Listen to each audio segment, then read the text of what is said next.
Hello everyone, this is Sarvesh from SS Tech. So again I came with a new concept and that concept is nothing but IPO. So आज का video बहुत ही interesting and खास होने वाला है because आज हम IPO को in and out and full deeply detail में जानने वाले हैं. Okay, so let's start. So IPO nothing but known as initial public offer. Initial public offer. So IPO होता क्या है एंड ये कॉन्सेप्ट मार्केट में आया कैसे एंड इसके बेनिफिट्स एंड ड्रॉबैक एंड इसके शेयर्स को हम बाय कैसे करते हैं. So every point we will cover. Okay, so initial public offer. So इसका फुल फॉर्म ही 20 to 30% आईपीओ का कॉन्सेप्ट डिस्क्राइब कर देता है. It's mean that there is something which is going to be offer to the public at initial level. Okay, मतलब कुछ तो है जो पब्लिक को ऑफर किया जा रहा है, राइट? सो वो ऐसा क्या है? So this is public. Okay, so if you are talking about the share market, so यहाँ पे कुछ शेयर्स होते हैं जो पब्लिक को ऑफर किए जाते हैं. ओके, सो ये शेयर्स डायरेक्टली पब्लिक को ऑफर किए जाते हैं by the company. So let's suppose there is a company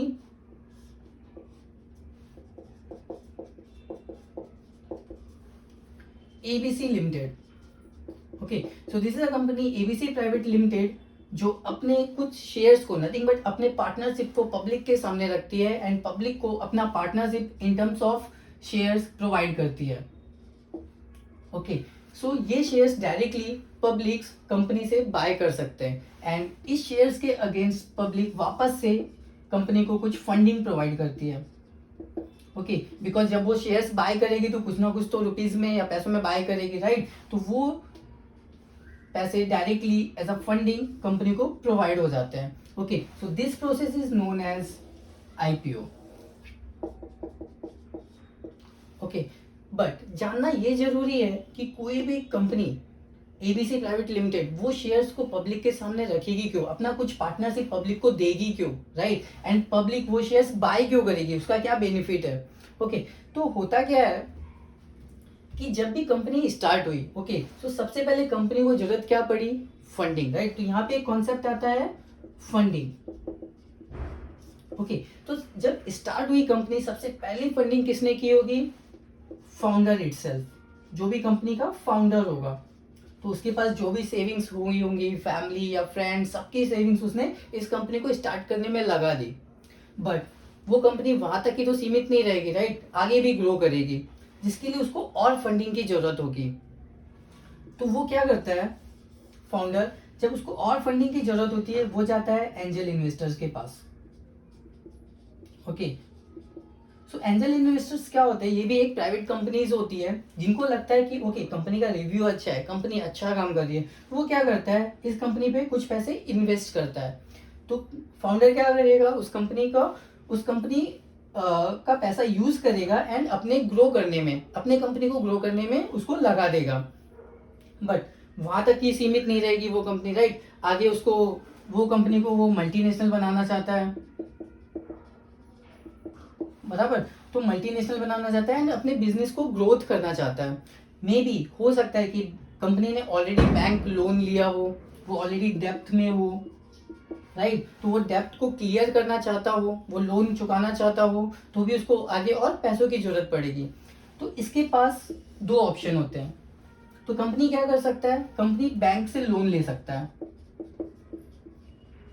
but वो क्या सोचता है कि अगर मैं बैंक से लोन लूंगा तो मुझे उसका इंटरेस्ट पे करना पड़ेगा, करेक्ट? बट कंपनी वो करना नहीं चाहता बिकॉज इंटरेस्ट में वो लॉस में जा सकता है, बराबर? तो वो क्या करता है कि अपने पार्टनरशिप को पब्लिक के सामने रख सकता है. ओके, जिसके अगेंस्ट में पब्लिक उसको फंड करेगा, जिसमें उसको कोई इंटरेस्ट पे नहीं करना पड़ेगा, राइट? तो कंपनी क्या करता है directly in terms of shares वो पब्लिक के सामने रख देता है, जिससे उसको कोई इंटरेस्ट नहीं लगता और उसको फंडिंग भी मिल जाती है और वो अपनी कंपनी को मल्टीनेशनल बना सकता है, अपना लोन क्लियर कर सकता है, राइट? नथिंग बट वो अपना पूरा ग्रोथ कर सकता है.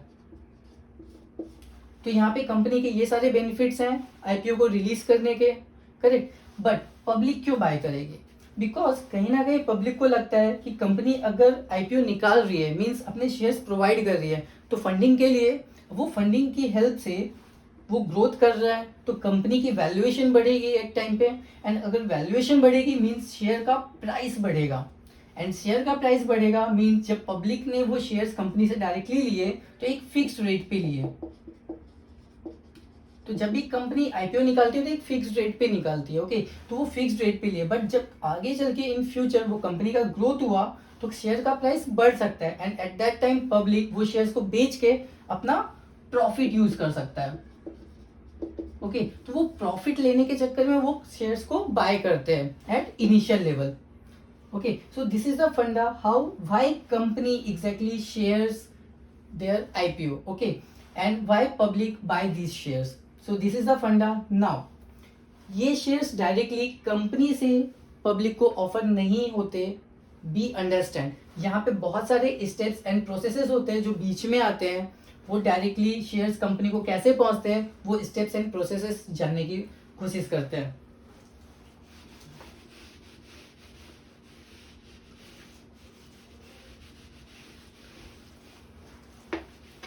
नाउ ये एबीसी प्राइवेट लिमिटेड कंपनी क्या करेगी, सबसे पहले तो सबसे पहला स्टेप आता है, ये एक इन्वेस्टमेंट बैंक को हायर करती है, ओके,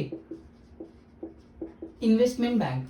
अभी इन्वेस्टमेंट बैंक क्या होता है, वो कोई भी बैंक, हायर बैंक हो सकती है, like ICICI, okay, axis, HDFC, तो कोई भी हायर बैंक हो सकती है, तो ये सारे इन्वेस्टमेंट बैंक होते हैं, ओके, तो किसी भी कंपनी को सबसे पहले एक इन्वेस्टमेंट बैंक हायर करना पड़ता है। विदाउट इन्वेस्टमेंट बैंक वो शेयर्स को पब्लिक के सामने नहीं उतार सकती।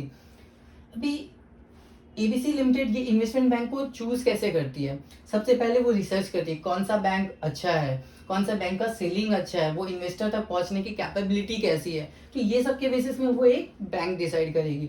So let suppose ABC private limited ने एक बैंक डिसाइड की, आई बैंक,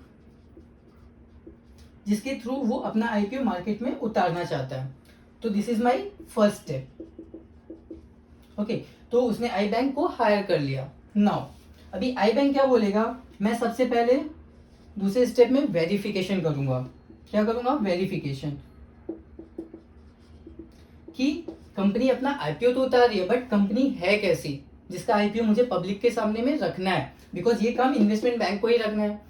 तो कंपनी क्या करेगी, सबसे पहले कंपनी का वेरिफिकेशन करेगी कि कंपनी जब से स्टार्ट हुई है एंड अभी तक उसका ग्रोथ कैसा हुआ है, ओके, उसका कैपिटल स्ट्रक्चर कैसा है,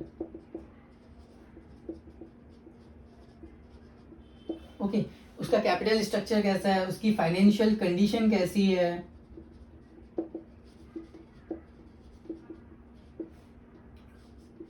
उसका रिवेन्यू कैसा है, ओके, सो ये सारी चीजें वेरिफिकेशन करेगी कि कंपनी ये सारी कैटेगरी में कैसे रिव्यू में आता है, ओके।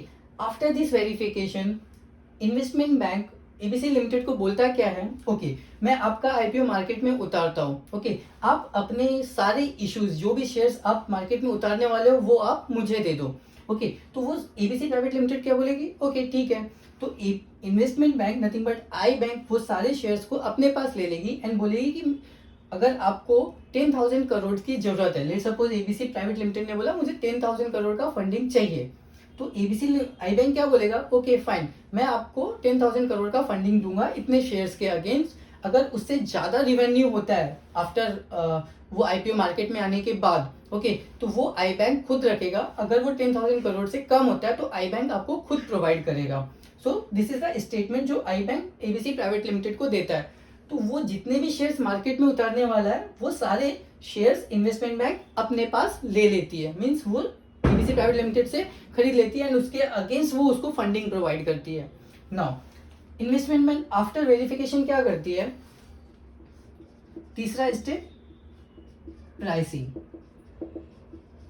ओके, अब इसने शेयर्स तो ले लिए सारे जो भी एबीसी प्राइवेट लिमिटेड को देने थे, बट वो शेयर्स मार्केट में उतारेंगे कैसे, कितने प्राइस पे उतारेंगे, उसकी क्वांटिटी क्या होगी, राइट, तो वो सारी प्राइसिंग डिसाइड कौन करता है, इन्वेस्टमेंट बैंक। अभी यहां से इसका काम तो खत्म हो गया, करेक्ट। नाउ प्राइसिंग कैसे डिसाइड होती है, this is the important step of the IPO. Now ABC private limited ने क्या बोला, कि मुझे जो शेयर्स उतारने हैं मेरी कंपनी के वैल्यूएशन पे डिसाइडेड होंगे, राइट। तो इन्वेस्टमेंट बैंक ने क्या इसका वैल्यूएशन निकाला, valuation of company. So let's suppose valuation of company is nothing but 10,000 crore. Okay, so valuation of company कितनी, 10,000 of crore. But ABC private limited क्या बोलता है, मुझे जस्ट 20% शेयर ही मार्केट में उतारने हैं। ओके, बाकी का 80% फाउंडर खुद रखेगा एंड कंपनी के इन्वेस्टर्स के पास ही रहेंगे वो। तो 20% of 10,000 means what is issue size, nothing but share size.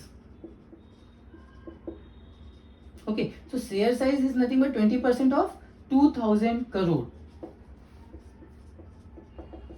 Okay, तो 20% means issue size will be 2,000 crore. तो ये 2,000 करोड़ ही पब्लिक के सामने रिवील किए जाएंगे for the buying. Okay, now अभी 2,000 करोड़ तो हो गया। नाउ इन्वेस्टमेंट बैंक ने क्या किया, एक प्राइस डिसाइड किया, किस प्राइस पे पब्लिक के सामने वो शेयर्स रखे जाएंगे, तो issue price. So issue price decided 200 rupees. Okay, तो इशू का प्राइस डिसाइड हो गया, 200 रुपए ही रखे जाएंगे, पब्लिक 200 रुपए पे एक शेयर को बाय कर सकता है।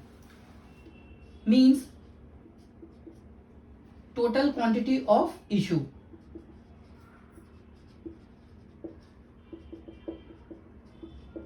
टोटल क्वांटिटी ऑफ इशू अभी 2,000 रुपीज पे एक शेयर का प्राइस रखा गया। नाउ इशू का total size will be 2,000 CR, right. तो total quantity of issue nothing but 10 crore.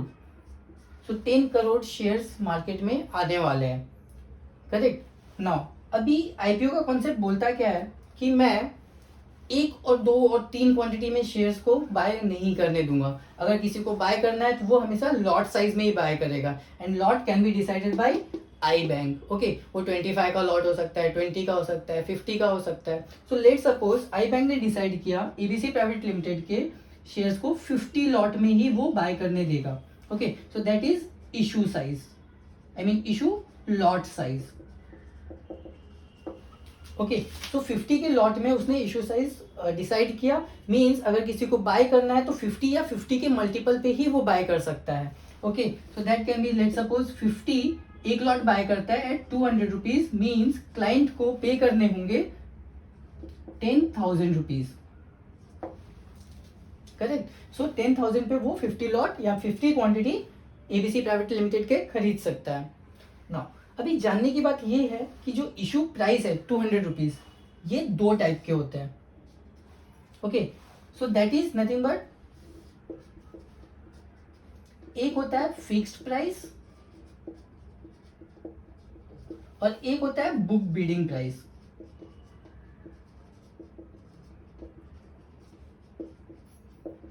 Okay, 2 type के प्राइस होते हैं। बुक बिडिंग प्राइस आजकल ट्रेंड में है।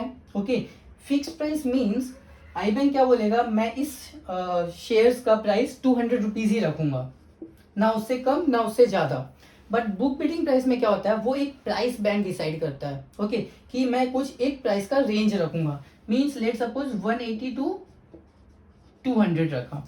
मींस अगर आपको बिड करना है, किसी भी पब्लिक को अगर वो शेयर्स खरीदना है तो वो 180 टू 200 के बीच में कोई भी प्राइस डाल सकता है। बट मोस्टली लोग कट ऑफ प्राइस चूज करते हैं।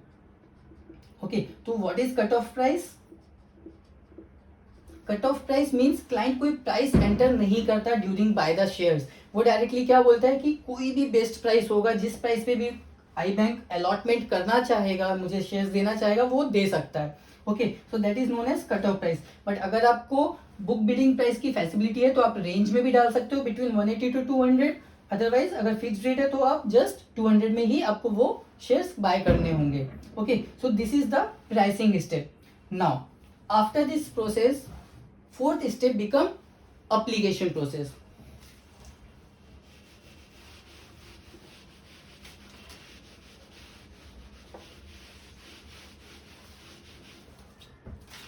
So fourth step become application. अब ये एप्लीकेशन के प्रोसेस में होता क्या है कि प्राइसिंग डिसाइड हो गई, 200 इशू लॉट साइज डिसाइड हो गया, क्वांटिटी डिसाइड हो गई, राइट। अब आई बैंक क्या कर देता है, उसको मार्केट में उतार देता है फॉर एप्लीकेशन एक्सेप्टेंस। ओके, तो जैसे ही वो मार्केट में आ जाता है, राइट, आईपीओ की ओपनिंग हो जाती है, तो पब्लिक क्या करती है, ये एप्लीकेशन 3 कैटेगरीज में जाती है। ओके, फर्स्ट कैटेगरीज होती है इंस्टीट्यूशनल इन्वेस्टर,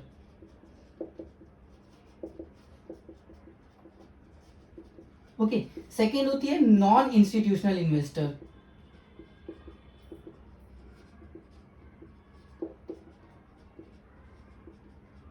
एंड थर्ड होती है retail investor.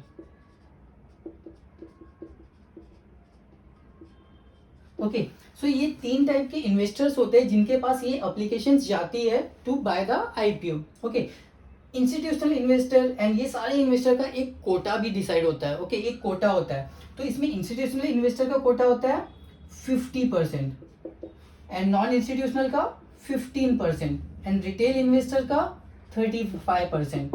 Okay, means institutional investor just 50% application ही वो एक्सेप्ट करेगा एंड इससे 15% एंड इससे 35%, इससे ज्यादा वो नहीं कर सकता। ओके, सो जैसे ही आईपीओ मार्केट में आता है, ये सारे लोग एप्लीकेशंस फिलअप करना स्टार्ट कर देते हैं by applying the quantity price. Okay, अभी जैसे कि आपने देखा वहां पे सिर्फ 10 करोड़ शेयर्स ही मार्केट में आए थे, बट मे बी हो सकता है उससे ज्यादा एप्लीकेशंस आई बैंक के पास आए, बिकॉज जैसे आईआरसीटीसी के टाइम हुआ था, राइट, दैट 10 टाइम्स ज्यादा एप्लीकेशंस उसके पास आए थे, बट वो उतने सारे एप्लीकेशन तो एक्सेप्ट करके अलॉट कर नहीं सकते, राइट, बिकॉज उसके पास लिमिटेड स्टॉक्स ही है, लिमिटेड शेयर्स ही है, 10 करोड़ ओनली। ओके, सो इस एप्लीकेशन एक्सेप्टेंस करने के बाद 5th स्टेप में आता है allotment. Okay, so before allotment I want tell you that जब ये एप्लीकेशन हम फिलअप करते हैं, ओके, सो हमें जब एप्लीकेशन फिलअप करते वक्त हमें पेमेंट का ऑप्शन चूज करना पड़ता है, राइट। सपोज मैंने 50 क्वांटिटी एट 200 रुपीज में लिए, तो मुझे 10,000 रुपीज पे करने होंगे ड्यूरिंग फिलअप द एप्लीकेशन। अभी ये पेमेंट हम लोग 2 तरीके से कर सकते हैं, एक यूपीआई एंड दूसरा ASBA। ASBA known as application supported booked amount। Okay, means होता क्या है कि सबसे पहले जब आप स्टॉक ब्रोकिंग के थ्रू जब आप ट्रेड करते हो, तो इनिशियली स्टॉक ब्रोकिंग के पास आईपीओ का फंक्शनैलिटी नहीं होता था। ओके, आप उसके थ्रू स्टॉक ब्रोकिंग के थ्रू आप आईपीओ नहीं खरीद सकते थे। सो वहाँ पे आपको सिर्फ बैंक ब्रोकर के थ्रू ही जाना पड़ता था अगर आपको आईपीओ लेना है। तो बैंक ब्रोकिंग के थ्रू होता क्या था कि आपका अगर बैंक में अकाउंट है, तो during filling the IPO application वो जो जितने भी क्वांटिटी का आप शेयर्स ले रहे हो, सपोज 10,000 का आप शेयर्स ले रहे हो, तो 10,000 आपके बैंक से होल्ड कर लिए जाते थे। ओके, तो आपका इंटरेस्ट तभी भी मिलता रहेगा अगर आपका आईपीओ अलॉट हो गया, तो आपका वो अमाउंट डिडक्ट हो जाएगा, अगर नहीं हुआ तो वो अमाउंट आपका रिलीज हो जाएगा। So that is process known as ASBA, nothing but ASBA।